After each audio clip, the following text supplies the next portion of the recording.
Ouais, c'est un sentiment de fierté pour tous ceux qui ont contribué quand même à la réussite de cette mission, à l'atteinte des objectifs. Mais aussi c'est un sentiment de fierté pour la population de Guédiawaye et d'une manière générale, et mes joueurs, entraîneurs, le staff technique, le staff administratif. Vraiment, c'était en fait des objectifs qu'on s'était fixés. On avait planifié même d'évoluer l'année prochaine en première division. C'est pour cela même qu'on avait commencé à investir sur des infrastructures, même sur le stadium Amadou Barry pour y recevoir nos matchs. Donc bon, avec l'aide de Dieu, nous avons accompli notre mission, nous avons atteint nos objectifs. Voilà. On a travaillé dur pour ça, on a travaillé durant 12 mois, on a commencé à s'entraîner le 10 décembre, avant même le tournoi de montée de l'année dernière. Quand les filles sont descendues en deuxième division, autrement on a commencé à travailler. Quand les garçons avaient raté leur objectif, on a recommencé à travailler. Donc on a travaillé durant 12 mois, quand même de manière très acharnée, pour parvenir à ces résultats.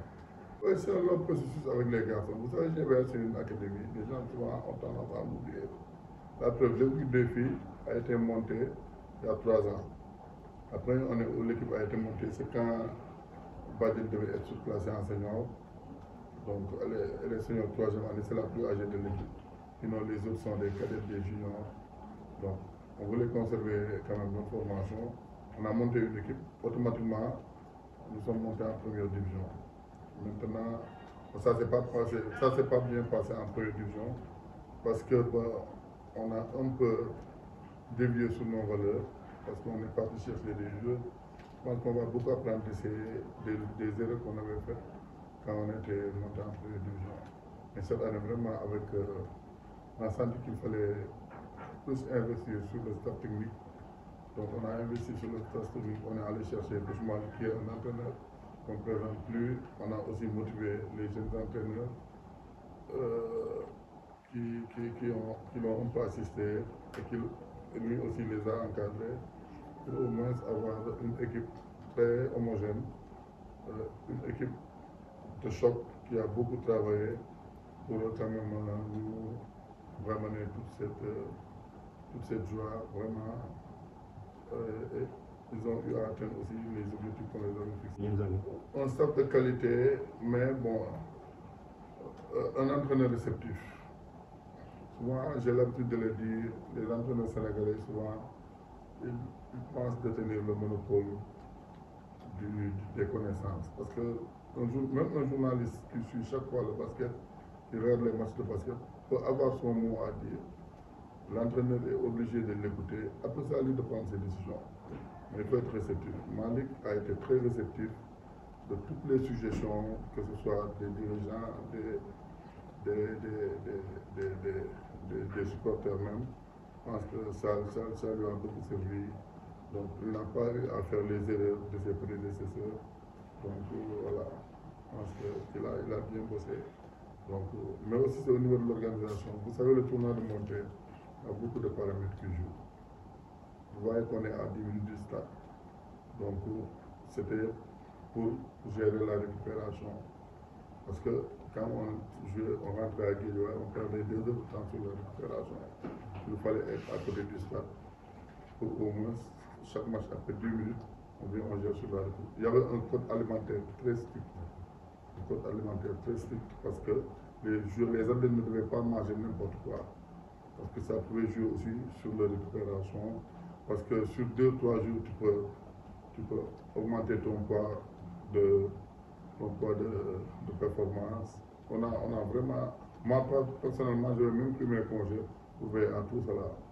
Donc j'ai été très strict, très dur même parfois, très rigoureux. Je les ai beaucoup améliorés, mais c'était pour au moins mettre en place des conditions de performance. Parce que si on veut atteindre des performances, il faut être exigeant sur tous les plans, avec les entraînements, avec la récupération, la diététique, avec même la consommation énergétique et tout. Donc il faut veiller à tout cela. Parce que c'est ce qui a fait la différence. Vous avez vu qu'on jouait et l'équipe malgré les matchs accumulés et l'équipe montée. Vous avez vu hier, malgré la demi-finale très difficile qu'on a jouée, l'équipe est montée en régime. Vous avez vu lors de la finale des garçons, l'équipe est montée en régime. Ils ont marqué 90 points. Donc tous les matchs des filles, pratiquement, ils ont marqué plus de 70 points. C'est la récupération qui a fait la différence et le code alimentaire. Non, nous restons une académie. Nous restons une académie. Nous n'allons pas être prétentieux. Nous sommes une équipe, nous sommes une académie. Nous faisons évoluer des jeunes joueurs. La preuve, au niveau de l'équipe des garçons, le meneur titulaire est un cadet. Au niveau de l'équipe de filles, la meneuse titulaire est une cadette. Nous restons une académie. Nous n'allons pas chercher des joueurs, des grands joueurs. On ne va pas le faire. Peut-être nous allons prendre des joueurs on va renforcer certainement, mais pas avec des joueurs qui ont des noms. Nous allons chercher des joueurs qu'on va développer nous-mêmes pour un peu rester dans notre philosophie. On ne va pas refaire les erreurs du passé. Mais les objectifs sont de rester en première division d'abord, de consolider nos acquis. Après, peut-être les moyens vont suivre parce que cette année, on a évolué sans l'aide de personne. Il n'y a pas un plan qui nous a été donné par une autorité de Guédiawaye. Donc on s'est débrouillé. C'est ça quand même la force de GVA. Ce sont les dirigeants qui mettent la main à la pâte. Donc on a aussi nos relations qui nous aident. Donc on a eu un gros budget pour ce tournoi de montée. Il n'y a pas. C'est combien? On a dépensé minimum 5 millions pour les deux équipes. Donc les gens ont sorti de l'argent, certains ont donné 500 000, d'autres 1 million. Donc voilà, c'est des dirigeants très généreux. Mais on avait quand même, le club aussi a contribué, le club a beaucoup contribué parce que chaque fois nous avons une politique de recherche de moyens qui nous permettent quand même de capter des sous.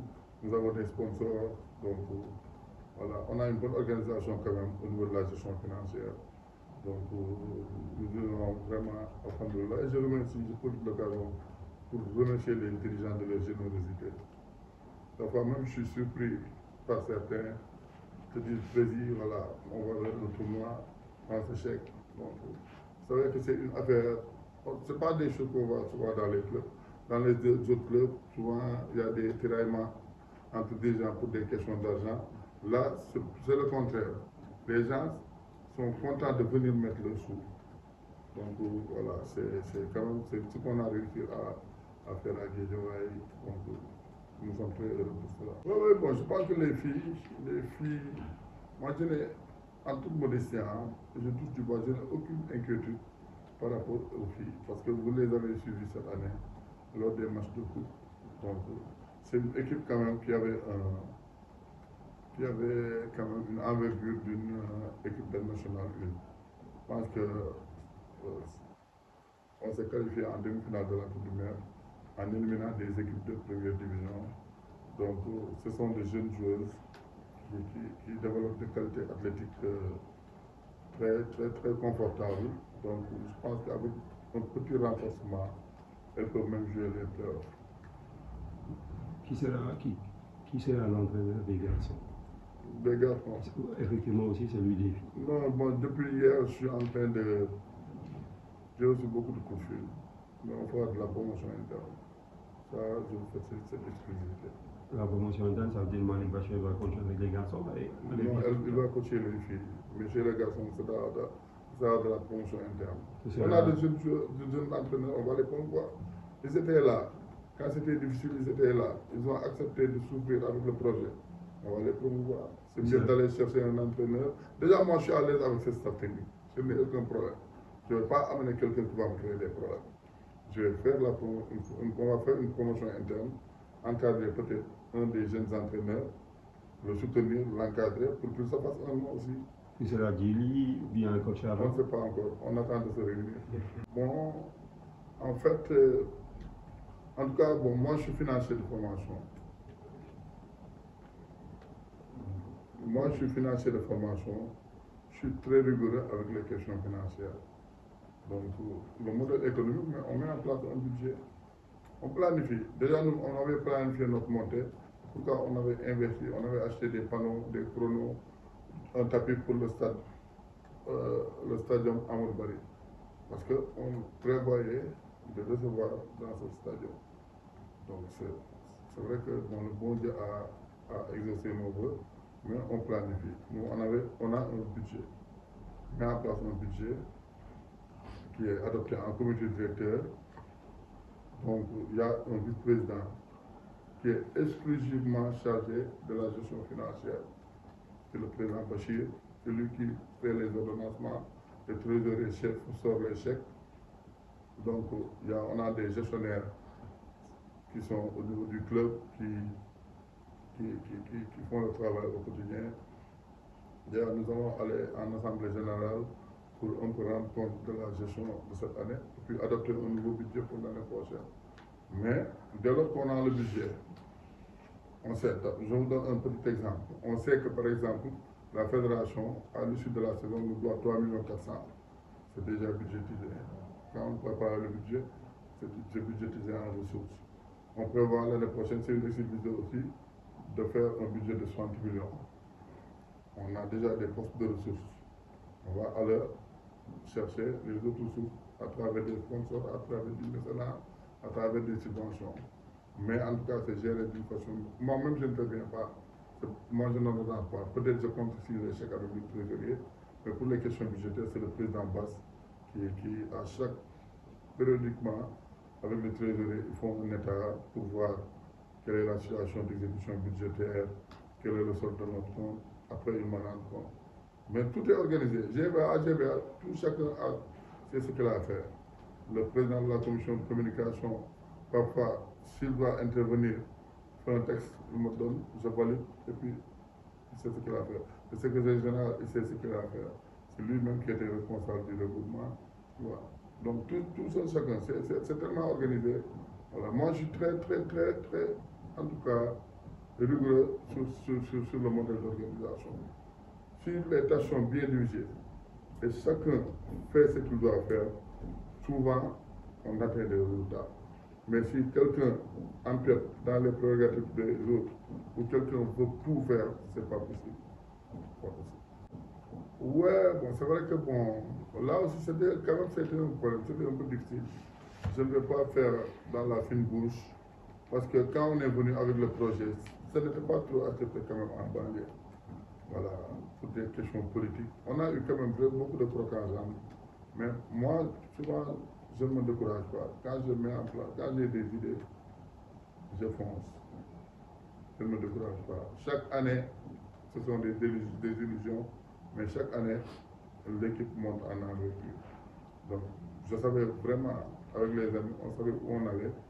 Donc, on sait ce qu'on veut pour la ville de Guédiawaye, pour la banlieue d'une manière générale. J'ai toujours dit que, hier, même lors d'une discussion, quelqu'un a dit qu'on fédère toutes les équipes de Guédiawaye. Je lui ai dit, pourquoi fédérer toutes les équipes de Guédiawaye? Il y a combien de basketteurs à Guédiawaye? À Dakar, au niveau de toutes les communes, il y a des équipes de prédivision. À Padoua, il y a une équipe de prédivision. Au Parcelles, ça c'est il y a une équipe de prédivision. À Derklé, il y a une équipe de prédivision. À Liberté 6, Ouaka. Guédiawaye, on a 5 communes. Au moins, on doit pouvoir avoir 2 à 3, 4 équipes de prédivision. Dès lors qu'on a une salle, quels sont les départements qui disposent d'une salle au Sénégal? Je pense que c'est 4 départements. C'est Dakar avec Marius Ndiaye, Rufisque avec Dakar Arena, qui est pratiquement inaccessible. C'est Thiès avec la Dior et Guédiawaye avec Amadou Barry. Donc Guédiawaye quand même doit pouvoir jouer un rôle dans le basket sénégalais.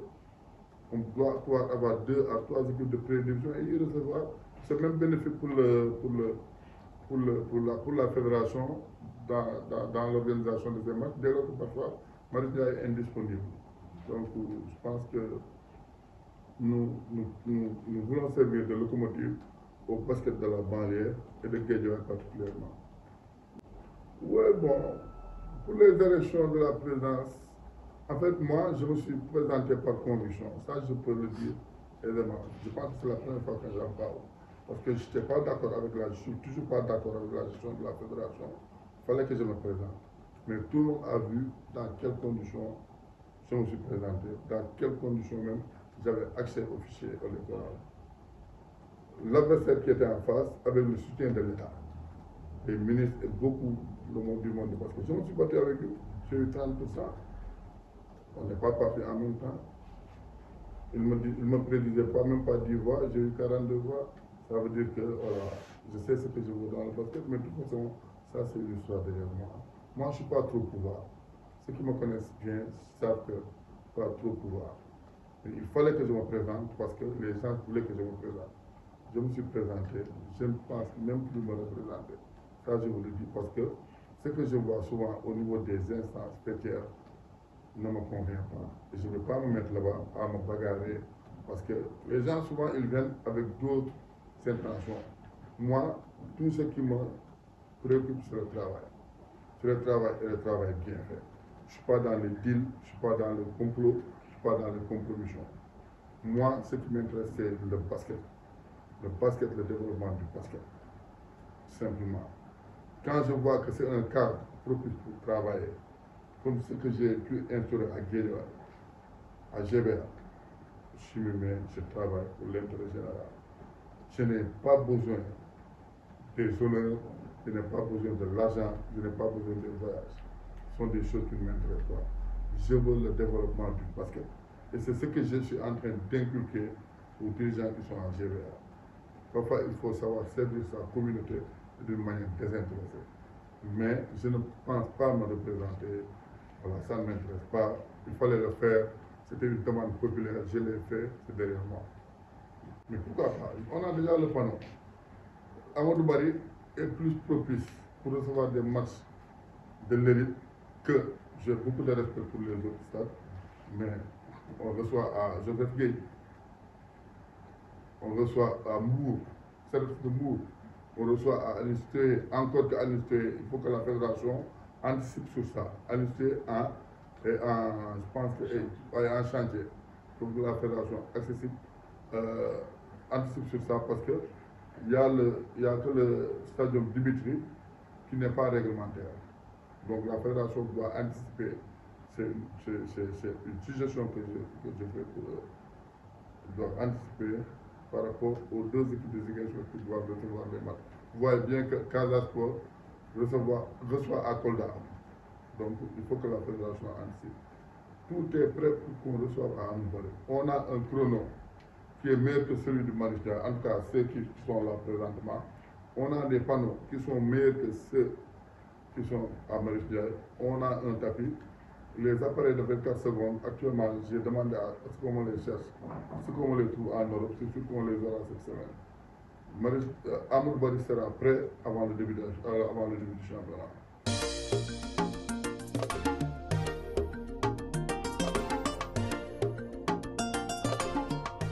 Dakar 24 Info, l'information sur mesure.